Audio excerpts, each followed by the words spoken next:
जय हिंद दोस्तों, कैसे हैं आप सब। तो आशा करते हैं कि आप सब अच्छे होंगे। और आज हम लोग देखेंगे बिहार उत्पाद सिपाही का प्रैक्टिस सेट 3 देखने वाले हैं। इससे पहले जो है आपका 2 तक प्रोवाइड किया जा चुका है। और यह जो हम लोग प्रैक्टिस सेट लगा रहे हैं तो यह जो है मार्क्समैन एकेडमिक जो कि दिल्ली का प्रकाशन है, हम लोग इसी से प्रैक्टिस सेट लगा रहे हैं।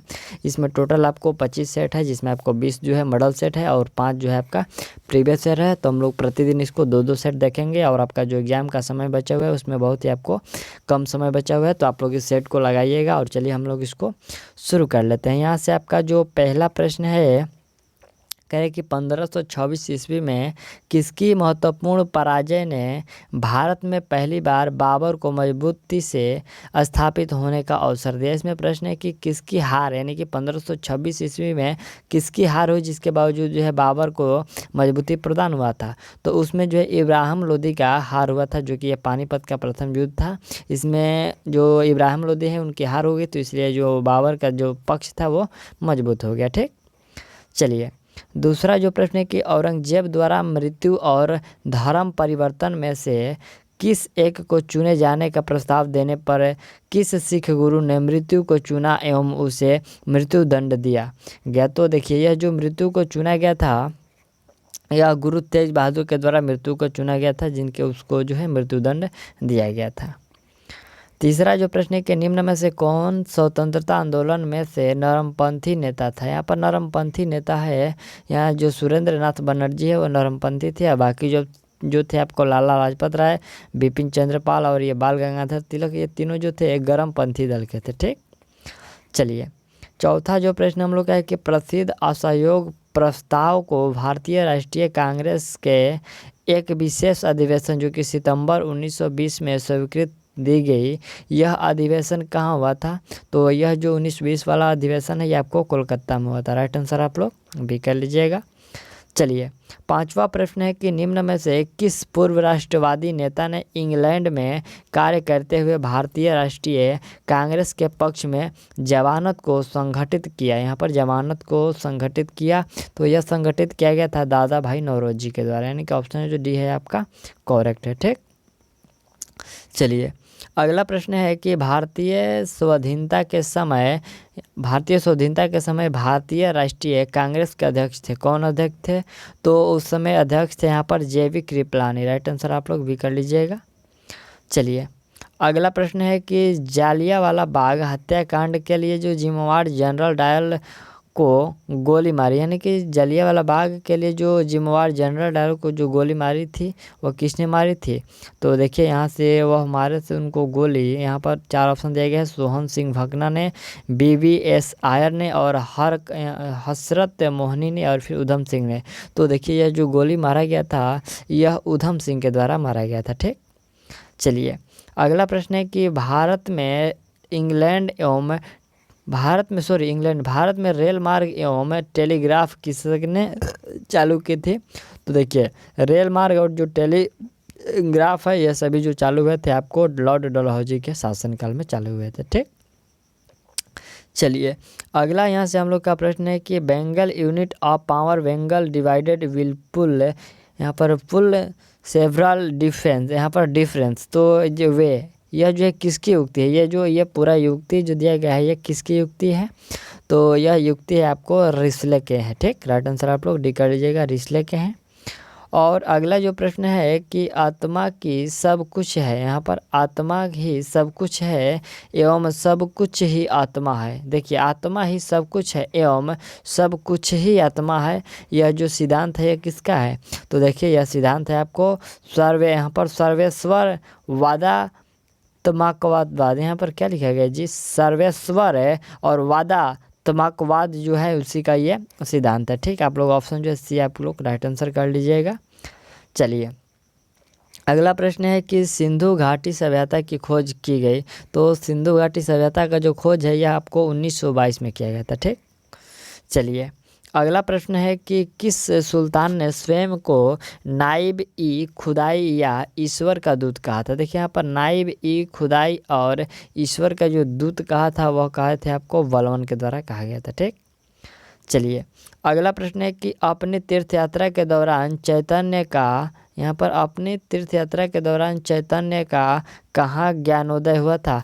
तो उनको ज्ञानोदय जो हुआ था वो गया में हुआ था। ठीक, चलिए अगला प्रश्न है कि राम और रहीम एक ही भगवान के दो अलग अलग नाम है, किसने कहा? तो देखिए राम और नहीं रहीम भगवान के एक ही दो नाम है, यह जो कथन है यह आपको कबीर जी का कथन है। ठीक, कबीर सिंह नहीं, ये कबीर जी है। ठीक, चलिए अगला प्रश्न है कि दिल्ली के लाल किला को किसने बनवाया था? देखिए जो दिल्ली का लाल किला है उसको किसके द्वारा बनाया गया था? अकबर, शाहजहां, जहांगीर या फिर शेरशाह? तो आपका राइट आंसर होगा यह शाहजहां के द्वारा बनवाया गया था। अगला प्रश्न है कि प्लासी युद्ध के उपरांत यहाँ पर जो सिराज उल दौला के बाद कौन बंगाल का नवाब बना? तो सिराज उद दौला के जो बाद नवाब बना था बंगाल का वह मिर्जाफर था। ठीक, चलिए अगला प्रश्न है कि प्रसिद्ध पुस्तक गीत गोविंद के रचनाकार का नाम बताना है। ठीक, यहाँ पर गीत गोविंद के रचनाकार का आपको नाम बताना है, तो आपको जयदेव है। ठीक, चलिए अगला प्रश्न है कि भारत सरकार द्वारा प्रतीक के रूप में मौर्य वंश के, यहाँ पर मौर्य वंश से जो निम्नलिखित में से कौन सा प्रतीक ग्रहण किया गया था? मौर्य वंश से कौन सा जो प्रतीक ग्रहण किया गया था? इसमें है 4 शेर और रथ का पहिया, एक है घोड़ा, और ये जो है सत्य में ज्योति सब तो ग्रहण किया गया था। जो 4 घोड़ा है उसी को ग्रहण किया गया था, ये मौर्य वंश से। ठीक, चलिए अगला यहाँ से प्रश्न हम लोग का कि किसने सबसे पहले सिद्ध किया कि पृथ्वी सूर्य की परिक्रमा करती है? सबसे पहले किसके द्वारा सिद्ध किया गया कि पृथ्वी सूर्य की परिक्रमा करती है? तो ये कोपरनिकस के द्वारा शुरू किया गया था। ठीक, चलिए अगला प्रश्न हम लोग का है कि भारतीय इतिहास पर वैदिक संस्कृति का मुख्य प्रभाव था। ठीक, भारतीय इतिहास पर जो वैदिक संस्कृति का जो ये मुख्य प्रभाव था, यह आपको संस्कृत का विकास का मुख्य प्रभाव था। नेक्स्ट जो प्रश्न हम लोग का है कि हड़प्पा के कुम्हारी कार्य में आमतौर पर कौन सा रंग उपयोग किया गया था? तो कुम्हारी तौर पर जो आमतौर पर जो रंग उपयोग किया गया था, लाल रंग का उपयोग किया गया था। अगला प्रश्न है कि शिवाजी के राज्य की राजधानी का नाम था? यहाँ पर आपको बताना है कि शिवाजी के राज्य की राजधानी का नाम था, तो वह था रायगढ़। ठीक, चलिए अगला प्रश्न है कि किस मंदिर को ब्लैक पैगोडा नाम दिया गया? यहाँ पर ब्लैक पैगोडा जो नाम दिया गया, यह दिया गया था सूर्य मंदिर को। ठीक, राइट आंसर ए हो जाएगा। चलिए अगला जो प्रश्न यहाँ से हम लोग का प्रश्न है कि जिस ऐतिहासिक स्रोत का श्रेय मेगास्थनीज को प्रदान किया गया था वह है? ठीक, प्रश्न है कि जिस ऐतिहासिक स्रोत का जो श्रेय है वो मेगास्थनीज को प्रदान किया गया था वह है, तो वह स्रोत है आपका इंडिका। ठीक, चलिए अगला प्रश्न हम लोग का है कि फॉरवर्ड ब्लॉक की स्थापना किसने की थी? तो फॉरवर्ड ब्लॉक की जो स्थापना है सुभाष चंद्र बोस के द्वारा किया गया था। चलिए अगला प्रश्न है कि निम्न में से कौन सी एक अलौह धातु है? इसमें आपको बताना है कि कौन सी जो है एक अलौह धातु है। तो अलौह धातु में आपका हो जाएगा ये जो सभी अलौह धातु है, जैसे कि एल्यूमिनियम है, निकिल है, कोबाल्ट, ये सभी अलौह धातुएं हैं। ठीक, चलिए अगला प्रश्न है कि किसी तत्व के एक परमाणु की द्रव्यमान संख्या 23 एवं परमाणविक जो संख्या है वो 11 है, तो उसमें होंगे, तो उसमें क्या होंगे? उसमें जो देखिए आपको 11 प्रोटॉन, 12 न्यूट्रॉन और 11 इलेक्ट्रॉन होंगे। ठीक, फिर से सुन लीजिएगा, 11 जो है प्रोटॉन होंगे, 12 न्यूट्रॉनों की संख्या और इलेक्ट्रॉन जो हो गया 11। इलेक्ट्रॉन और जो प्रोटॉन हो गया 11 और इसमें न्यूट्रॉन 12 होगा। ठीक, चलिए अगला प्रश्न है कि कमानीदार तुल्ला निम्न में से किसका सिद्धांत पर कार्य करता है? तो कमानीदार जो तुल्ला है ये आपको हुक के नियम पर कार्य करता है। ठीक, चलिए अगला प्रश्न हम लोग का है कि पौधा घर, ये जो पौधा घर है आपको मूलतः शीशे का बना एक भवन है जिसमें आवश्यकता अनुसार तापमान को बनाए रखा जा सकता है। यह जो पौधा घर होता है उसमें आपको शीशे का बनाया गया एक भवन होता है, उसमें आपको आवश्यकता जितना आवश्यकता आपको पौधे की चाहिए उतना आपको तापमान उसमें बनाए रखा जाता है। ठीक, चलिए अगला प्रश्न है कि निम्न में कौन सा पशु सबसे बड़े शिशु को जन्म देता है? यहाँ पर कौन सा पशु जो सबसे बड़े शिशु को जन्म देता है? तो सबसे बड़ा शिशु को यहाँ पर जो नीला तिमिंगल है यह आपको सबसे बड़े पशु का जन्म देता है। ठीक, चलिए अगला यहाँ से हम लोग का 31 नंबर प्रश्न है कि एक अपारदर्शक वस्तु का रंग निम्न में से किस कारण से होता है। यहाँ पर एक अपारदर्शक वस्तु का जो रंग है वो निम्न में से किस कारण से होता है, तो यह आपको इसके रंग द्वारा, इसके क्या बोलते हैं, इसके द्वारा रंग का जो परावर्तन होता है उसके कारण ये उसका रंग होता है। ठीक, चलिए अगला प्रश्न, किसी गोलाकार मार्ग पर बढ़ रहे किसी वाहन को क्या अनुभूति होती है। तो देखिए किसी जो गोलाकार मार्ग पर बढ़ रहे वाहन की जो अनुभूति होती है वह अनुभूति, चलिए हम यहाँ से ऑप्शन आपको दिखाते हैं। प्रश्न, जड़ता है, यहाँ पर केंद्र विसारी बल और पृथ्वी का गुरुत्वाकर्षण बल और इनमें से कोई नहीं। तो इसमें हालांकि जो राइट आंसर होगा वह केंद्र विसारी बल होगा। ठीक, राइट आंसर आप लोग भी कर लीजिएगा। चलिए अगला प्रश्न है कि नदी की तुलना में समुंदर में तैरना क्यों आसान है। देख यहाँ पर है कि नदी की तुलना में जो समुंदर में तैरना आसान क्यों है, तो इसका कारण है कि समुंदर के पानी का जो घनत्व नदी के घनत्व से अधिक होता है, तो इसलिए आपको समुद्र से तैरना जो आसान होता है। ठीक, चलिए अगला प्रश्न यहाँ से हम लोग का है कि हवाई जहाज़ में फाउंटेन पेन ले जाने पर पेन से स्याही रिसने लगती है क्यों। तो पेन से स्याही रिसने का कारण है कि वायुमंडलीय जो दबाव समुद्र के स्तर से कम रहता है, तो इसलिए जो पेन होता है वो रिसने लगता है। ठीक,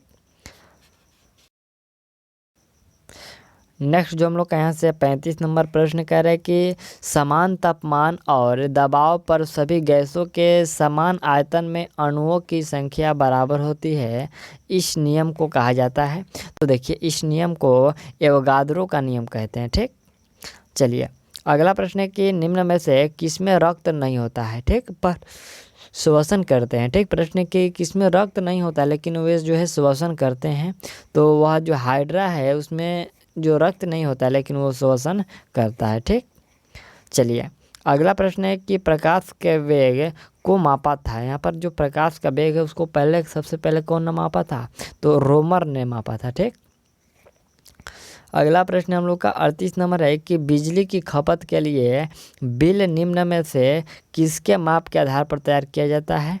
तो देखिए जो बिजली में खपत होता है उसमें जो आपका बिल तैयार किया जाता है आपको वोल्टेज, ठीक, यहाँ पर वोल्टेज के माप को यहाँ पर तैयार किया जाता है। ठीक, ऑप्शन जो आपका सी है वो करेक्ट है। चलिए अगला प्रश्न हम लोग का 39 नंबर है कि भोपाल में जो यूनियन कार्बाइड कारखाने से रिसाव हुआ गैस का नाम बताइए। ये बहुत पुराना प्रश्न है और आप सभी को याद होगा, ये आपको मिथाइल आइसोसाइनाइड का उसमें रिसाव हुआ था। ठीक, चलिए अगला यहाँ से हम लोग का जो प्रश्न है, प्रश्न हम लोग का 40 नंबर प्रश्न कह रहा है कि बिजली के बल्ब का फिलामेंट निम्न में से किससे बना होता है। तो फिलामेंट ये आपको टंगस्टन का बना होता है। ठीक, चलिए अगला यहाँ से प्रश्न है कि सूरज की किरणों के सामने निलंबित बारिश की लघु बूंदे द्वारा इंद्रधनुष किसके परिमाण स्वरूप बनता है। तो देखिए ये जो इंद्रधनुष बनता है यह आपको परावर्तन, अपवर्तन एवं विक्षेपण के कारण बढ़ता है। ये तीन जो कारण होता है इसलिए आपको इंद्रधनुष बनता है। तो आप लोग राइट आंसर डी कर लीजिएगा। ठीक, चलिए अगला जो प्रश्न है कि एटम बम ... के सिद्धांत पर आधारित है। तो एटम जो बम है यह नाभिकीय विखंडन के सिद्धांत पर आधारित है। अगला प्रश्न देखा जाए हम लोग का प्रश्न कर है कि पेट्रोलियम अग्नि के लिए किस प्रकार के यहाँ पर अग्नि निर्वापक का प्रयोग किया जाता है। ठीक, प्रश्न है कि पेट्रोलियम जो अग्नि के लिए किस प्रकार के अग्निवर्पक का यहाँ पर प्रयोग किया जाता है। तो यह प्रयोग किया जाता है आपको पाउडर टाइप का। ठीक, पाउडर टाइप का जो है प्रयोग किया जाता है। अगला प्रश्न है कि कोई द्रव्य जो बिना गर्म किए तीव्रता से वाष्प में बदलता है वह कहलाता है। तो बिना गर्म किए जब वह तीव्रता से वाष्प में बदलता है तो वह कहलाता है वाष्पशील कहलाता है। ठीक, चलिए अगला प्रश्न हम लोग का है कि पानी ना तो अम्लीय है और ना ही क्षारीय है, क्यों। यहाँ पर प्रश्न है कि पानी ना तो अम्लीय है और ना ही क्षारीय है, यह हाइड्रोजन आयन के समान संख्या में विघटित हो सकता है। क्या है कि यह जो है हाइड्रोजन आयन के समान संख्या में विघटित हो सकता है। तो ऑप्शन आपका जो सी है वो करेक्ट है। चलिए अगला प्रश्न हम लोग का है कि एक अश्व शक्ति का मान कितना होता है, तो 746 वाट होता है। यहाँ पर देखिए सभी में जो है 46 है, यहाँ पर 36 है, 56 है, 48 है। तो बहुत से बच्चे इसमें कन्फ्यूज हो जाएंगे कि 46 होता है, 56 होता है या फिर 36 होता है। तो आप लोग याद रखिएगा यहाँ पर 46 होता है। ठीक, चलिए अगला प्रश्न है कि इंसुलिन का जो स्त्राव किस में होता है, तो इंसुलिन का जो स्त्राव है आपको अग्नाशय में होता है। अगला प्रश्न है कि Bengal chemical and pharmaceuticals works की स्थापना किसने की, तो इसका स्थापना किया गया था प्रफुल्ल चंद राय के द्वारा किया गया था। ठीक, चलिए अगला यहाँ से हम लोग का जो प्रश्न है 7/11, 16/20 और 21/22 भिन्न का आरोही क्रम बताना है आपको। ये आरोही क्रम में आपको सजाना है। चलिए ये मैथ का प्रश्न है, तो आप लोग सॉल्व करिएगा और हो सकता है तो मैं इसका आपको आंसर बताते चलूँगा मैथ का जो भी प्रश्न होंगे। तो यहाँ से आपका 49 का राइट आंसर आप लोग सी कर लीजिएगा। ठीक, चलिए अगला प्रश्न है कि निम्न में से कौन मानव शरीर के लिए ईंधन का कार्य करता है। यहाँ पर ईंधन का कार्य जो करता है वो कार्बोहाइड्रेट ईंधन का कार्य करता है। अगला प्रश्न है कि यह भी मैथ का ही प्रश्न है, आप लोग इसको भी सॉल्व कर लीजिएगा और मैं आपको आंसर बता दे रहा हूँ। यहाँ से 51 का जो आपका 15 हो जाएगा। ठीक, यह जो कितनी बार बजेगी, तो 15 बार। अगला प्रश्न देखिए यहाँ से 52 और 53 नंबर है, तो 52 का राइट आंसर आप लोग 1 कर लीजिएगा और 53 नंबर जो प्रश्न है तो इसका राइट आंसर आपको 2/1/3 हो जाएगा। ठीक, चलिए अगला हम लोग का 54 नंबर जो प्रश्न है, तो 54 नंबर का राइट आंसर आप लोग 0.95 होगा। ठीक, यानी कि ऑप्शन ए आपका करेक्ट है। अगला प्रश्न है कि सबसे छोटी संख्या बताइए जिसे यहाँ पर 2203 में जोड़ने पर एक पूर्णतः वर्ग जो है प्राप्त हो सकता है। तो कौन सी संख्या जोड़ेंगे इसमें, तो देखिए इसमें आपको जोड़ सकते हैं, जो 6 जोड़िएगा तो ये आपको 2209 होगा और 2200 जो 9 होता है ये क्या बोलते हैं 47 का जो है स्क्वायर होता है। ठीक, चलिए अगला प्रश्न यहाँ से आपका 56 नंबर है, तो 56 का राइट आंसर आप लोग 1% घटेगा, ये कर लीजिएगा। और अगला यहाँ से हम लोग का प्रश्न है 57 नंबर की दो संख्याओं का योग 2490 है। यदि एक की संख्या का 6.5% दूसरी संख्या के 8.5% के बराबर हो तो संख्याएं बताना है आपको। तो वह संख्याएं आपको जो है 1411 और 1079 होगा। ठीक, यानी कि ऑप्शन जो आपका डी है वो करेक्ट है। ठीक, चलिए अगला प्रश्न यहाँ से हम लोग का 58 नंबर है, तो 58 का राइट आंसर आप लोग 12000 कर लीजिएगा। और चलिए नेक्स्ट प्रश्न हम लोग देखते हैं यहाँ से 59 नंबर जो प्रश्न है, 59 नंबर ये प्रश्न क्या कह रहा है, प्रश्न है देखिए इसका राइट आंसर आप लोग 1700 कर लीजिएगा। आप लोग प्रश्न को एक बार देख लीजिए या फिर इसको स्क्रीनशॉट ले सकते हैं। और यहाँ से 60 नंबर जो प्रश्न है, तो देखिए 60 का जो राइट आंसर होगा वो आपको 75 मीटर होगा। ठीक, चलिए अगला इसमें भी आपको लगभग से 20 जो प्रश्न है इसमें आपको मैथ के दिए गए हैं, तो आप लोग मैथ बनाइएगा अच्छे तरीके से। और 61 का राइट आंसर आप लोग यहाँ से कितना बोले, 61 का नहीं बोले अभी, 57.6 किलोमीटर प्रति घंटा होगा। ठीक, चलिए 62 नंबर जो हम लोग का प्रश्न है, तो 62 का राइट आंसर आप लोग 54 सेकेंड कर लीजिएगा। और 63 का जो राइट आंसर होगा आपको 14.14 मीटर होगा। ठीक, अगला हम लोग का 64 है, तो 64 का राइट आंसर आपको 100 सेकेंड हो जाएगा। और यहाँ से हम लोग का 65 है, तो 65 का राइट आंसर आप लोग ए कर लीजिएगा। ठीक, चलिए अगला प्रश्न है यहाँ पर 66 नंबर, तो 66 का राइट आंसर आप लोग 4 कर लीजिएगा। और नेक्स्ट जो प्रश्न है हम लोग का है कि एक फल विक्रेता 1 रुपये में 2 की दर से संतरे खरीदता है एवं 3 रुपये में 5 की दर से बेचता है, तो उसे लाभ प्रतिशत आपको बताना है। वो लाभ प्रतिशत क्या होगा, तो वह लाभ प्रतिशत आपका होगा 20% उसको लाभ होगा। ठीक, चलिए अगला यहाँ से हम लोग का प्रश्न है 68 नंबर, तो 68 का राइट आंसर आप लोग यहाँ से 8% कर लीजिएगा।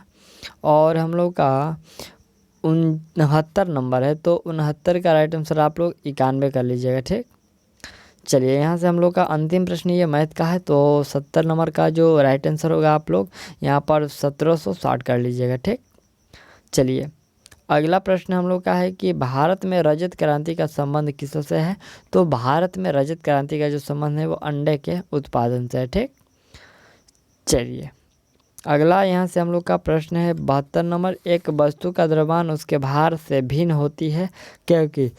तो देखिए एक वस्तु का जो द्रव्यमान होता है उसके भार से भिन्न होने का कारण क्या है। कारण देखिए यहाँ पर कारण है कि द्रव्यमान वस्तु के परिमाण का जो है यहाँ पर कट जा रहा है। यहाँ से द्रव्यमान वस्तु के परिमाण का माप है, जबकि भार जो होता है ये वस्तु का बल होता है। ठीक, चलिए अगला यहाँ से हम लोग का 73 नंबर प्रश्न है कि पृथ्वी के वायुमंडल की सबसे बाहरी परत कौन सी होती है। यहाँ पर आपको स्ट्रेटोस्फीयर है, ट्रोपोस्फीयर है और मीजोस्फीयर है और फिर एक्सोस्फीयर है। कौन सा होगा इन चारों में से। तो आपका राइट आंसर होगा एक्सोस्फीयर जो होता है वो आपको सबसे बाहरी भाग होता है, जिसको बरहमंडल भी कहते हैं। ठीक, अगला यहाँ से प्रश्न है कि ओजोन का अणुसूत्र क्या है। ठीक, आपको बताना है कि ओजोन का अणुसूत्र तो O3 होता है। अगला प्रश्न है कि ग्रीन हाउस प्रभाव में कौन सी गैस सर्वाधिक भाग लेती है। तो ग्रीन हाउस प्रभाव में जो सर्वाधिक गैस भाग लेती है वह आपका पानी या की वाष्प है। ठीक, पानी की जो वाष्प है वो सर्वाधिक भाग लेती है। अगला हम लोग का यहाँ से प्रश्न है 76 नंबर, कह रहे हैं कि यदि एक गेंद ऊपर फेंकी जाती है तो निम्नलिखित में से क्या परिवर्तित नहीं होता है। तो देखिए एक गेंद जब ऊपर फेंकी जाती है तो उसमें आपको परिवर्तित नहीं होता है और वह उसमें त्वरण होता है। ठीक, त्वरण इसका कोई परिवर्तन नहीं होता है। अगला प्रश्न है कि विकिरण के सभी प्रकारों अल्फा, बीटा और गामा का पता लगाने और उसकी माप के लिए प्रयोग किए जाने वाले उपकरण है। तो प्रयोग किए जाने वाले उपकरण है आपको जिगर काउंटर। ठीक, कौन सा है, जिगर काउंटर राइट आंसर आप लोग एक कर दीजिएगा। अगला प्रश्न है कि किस भौतिक मात्रा का सीमेंस में समान किया जाता है। यहाँ पर कि किस भौतिक मात्रा का सीमेंस में समान किया जाता है। तो यह आपको विद्युत चालकता को समान किया जाता है। ठीक, चलिए अगला प्रश्न हम लोग का है कि गति के परिवर्तन की दर क्या होती है। गति के परिवर्तन की दर क्या होती है। तो यह आपकी बल होती है। ठीक, चलिए नेक्स्ट प्रश्न हम लोग का है कि यदि दो विभिन्न मात्रा वाली स्थिर वस्तुओं पर एक ही काल अवधि के लिए एक बल कार्य करता है तो उन दोनों वस्तुओं के लिए जो निम्नलिखित में से कौन सी बात समान होगी। तो उन वस्तुओं के लिए जो बातें समान होंगी वह होगा आपका गति जो होगा वो समान होगा। ठीक, चलिए प्रश्न यहाँ से हम लोग का 81 नंबर है कि किस वर्ष में लॉर्ड विलियम बेंटिक ने अंग्रेजी शिक्षा एक्ट को लागू करवाया था। यहाँ पर अंग्रेजी जो शिक्षा एक्ट लागू करवाया गया था यह आपको 1835 में अंग्रेजी शिक्षा को यहाँ पर अनिवार्य करवाया गया था। ठीक है, क्या बोलते हैं, शिक्षा एक्ट को लागू करवाया गया था। ठीक, अनिवार्य नहीं, लागू करवाया गया था। ठीक, चलिए अगला प्रश्न है कि दिए गए विकल्पों में से अपेक्षा का अर्थ। यहाँ पर आपको ये हिंदी का प्रश्न ठीक है, यहाँ से आपको 10 प्रश्न अंग्रेजी का भी है और 10 हिंदी का भी है। तो अपेक्षा का आपको अर्थ बताना है। अपेक्षा का अर्थ क्या होता है। तो इसका अर्थ होता है अभिलाषा। ठीक, अपेक्षा और अभिलाषा दोनों समान अर्थ है। अगला प्रश्न है कि काठ की हांडी बार बार नहीं चढ़ती का आशय है। देखिए यहाँ पर काठ की जो हांडी है ये बार बार नहीं चढ़ती है, इसका आशय क्या है। तो इसका आशय होता है छल कपट का जो व्यवहार हमेशा नहीं चलता है, यही इसका सही अर्थ हुआ। ठीक, चलिए अगला प्रश्न हम लोग का है कि रसीमर्थी के रचयिता कौन है। यहाँ पर रश्मिरथी के जो रचयिता पूछा गया है तो इसके रचयिता है रामधारी सिंह दिनकर। ठीक, चलिए अगला 85 नंबर जो हम लोग का प्रश्न है कि जहाँ उपमेय में उपमान की संभावना प्रकट की जाती है वह ... अलंकार होता है। यदि अलंकार होता है दिए गए आपको विकल्पों में से सही का चयन करना है। तो देखिए इसमें आपको कौन सा अलंकार रहेगा जो कि उपमान की संभावना प्रकट की जाती है। तो इसमें आपका राइट आंसर होगा जो उत्प्रेक्षा है, ये उत्प्रेक्षा अलंकार होता है जो दिए गए विकल्पों में से सही का आपको चयन है, यानी का ऑप्शन जो सी है आपका करेक्ट है। ठीक, चलिए अगला यहाँ से हम लोग का प्रश्न क्या है, प्रश्न हम लोग का है कि दिए गए विकल्पों में से अवनी का बीरू, यहाँ पर विरुद्धार्थी शब्द बताना है। ठीक, अवनी का आपको बताना है विरुद्धार्थी शब्द। तो यहाँ पर विरुद्धार्थी यानी कि विपरीत ही कह रहा है, तो अग्नि का यहाँ पर अंबर हो जाएगा। क्या होगा?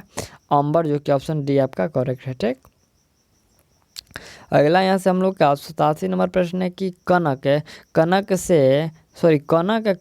ते सौगुनी मदमकता, यहाँ पर मदकता अधिकाय वाय खाए बुराए जगया देखे बैराए। ठीक, यहाँ से हम लोग फिर इसको पढ़ते हैं, ये थोड़ा सा अजीब, ये पहले का ये वाक्य है। देखिए यहाँ कह रहा है कि कनक ते सौगुनी मदकता अभिकाय वाय खाए बुराए जगया देखे बराए। दिए गए दोहे में से आपको किस अलंकार को दर्शाया गया है, यानी कि इसमें आपको किस अलंकार को दर्शाया गया है?